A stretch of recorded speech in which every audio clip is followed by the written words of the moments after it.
ঢাকায় 4 দিনের আন্তর্জাতিক বিনিয়োগ সম্মেলন শেষ হচ্ছে আজ। সমাপনী দিনের সকাল থেকে অ্যাপারেল ও টেক্সটাইল এবং ডিজিটাল ইকোনমি নিয়ে আলাদা সেমিনার চলছে, যেখানে উপস্থিত আছেন দেশি বিদেশি উদ্যোক্তা ও বিশেষজ্ঞরা।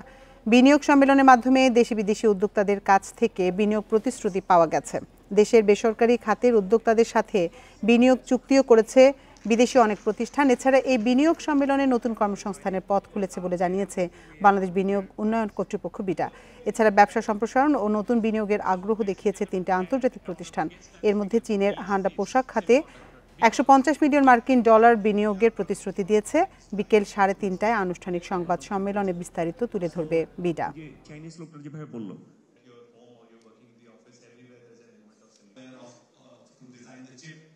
বান্ডেল থাকলে প্রতি সেনমানিতে টাকা বাঁচবে। বিকাশ সেনমানি বান্ডেল কিনে জিতুন প্রতি লেনদেনে। তো বাট যে রিকশাওয়ালা ব্যবহার মানে complicated way I filtered it it's fundamentally it's coming from once you have a meaningful savings so আজকে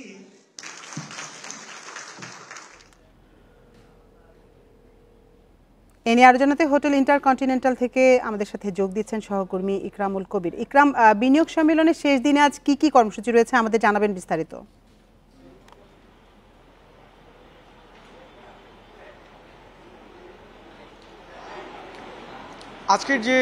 আজকে যে শেষ হতে যাচ্ছে, তো সব মিলে আজকে সবচেয়ে গুরুত্বপূর্ণ 3টি সেশন, আরএমজি, সেই সাথে ডিজিটাল ইকোনমি, এই 2টি সেশন এরই মধ্যে শেষ হয়েছে।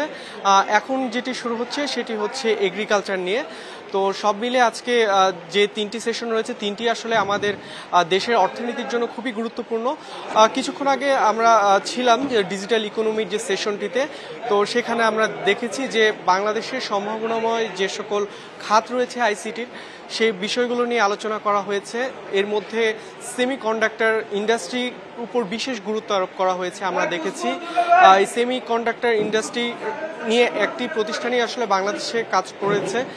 তো তারা বলছেন যে এটি আসলে কিভাবে বাংলাদেশে আরও বেশি করে এই ইন্ডাস্ট্রিটাকে সমৃদ্ধ করা যায় সেটি নিয়ে কথা হয়েছে। সেই সঙ্গে আমরা দেখেছি যে মোবাইল ব্যাংকিং, তারপর আইটি রিলেটেড যে সকল বিষয় রয়েছে, সেই জায়গাগুলোতে যারা বিদেশি বিনিয়োগকারী রয়েছেন তাদেরকে কিভাবে আকৃষ্ট করা যায় সেই বিষয়গুলো তুলে ধরা হয়েছে। বাংলাদেশের যে সকল কর সুবিধা রয়েছে, যে সকল নীতি আসলে বিদেশি বিনিয়োগ বান্ধব, সেই দিকগুলো কিন্তু আজকে বিদেশি বিনিয়োগকারীদের উদ্দেশ্যে বাংলাদেশের যারা উদ্যোক্তা তারা তুলে ধরেছেন। এবং অনেকেই কিন্তু এই জায়গাগুলোতে বেশ অনেকটাই কনভিন্স হয়েছেন তারা বাংলাদেশ, এবং যে সকল জায়গাগুলোয় আরও বেশি গুরুত্ব দেওয়া প্রয়োজন, যে সকল জায়গাগুলো বিদেশি বিনিয়োগের বাধা, সেই বিষয়গুলো উদ্যোক্তারা তুলে ধরেছেন যে সরকার কিভাবে এই নীতিগুলোতে কিছুটা পরিবর্তন আনতে পারে এবং বৈদেশিক বিনিয়োগ বান্ধব একটি পরিবেশ কিভাবে তৈরি করা যায়, সে বিষয়গুলো নিয়ে আলোচনা হয়েছে। এবং এবারের যে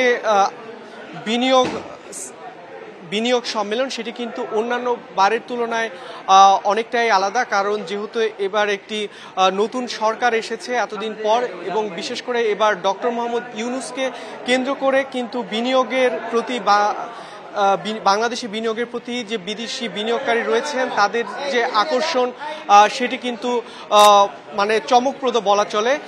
সেই সঙ্গে বিডার যে চেয়ারম্যান আশিক চৌধুরী, তিনিও কিন্তু বিদেশি বিনিয়োগকারীদেরকে আকৃষ্ট করার জন্য ভূয়সী ভূমিকা রাখছেন, এমনটা কিন্তু সারা দেশব্যাপী কিন্তু আলোচিত হচ্ছে তার যে ভূমিকা। তো সব মিলে কিন্তু এবারের যে বিনিয়োগ সম্মেলন, সেখান থেকে একটি বড় অঙ্কের বিনিয়োগ বাংলাদেশে হবে বলে কিন্তু যারা বিশ্লেষক তারা মনে করছেন, এবং যারা সংশ্লিষ্ট রয়েছেন তারাও বলছেন যে তারা আসলে বিদেশি বিনিয়োগকারীদেরকে আকৃষ্ট করতে অনেকটাই সমর্থ হয়েছেন। হোটেল ইন্টারকন্টিনেন্টাল থেকে সবশেষ তথ্য জানাচ্ছিলেন সহকর্মী ইকরামুল কবির।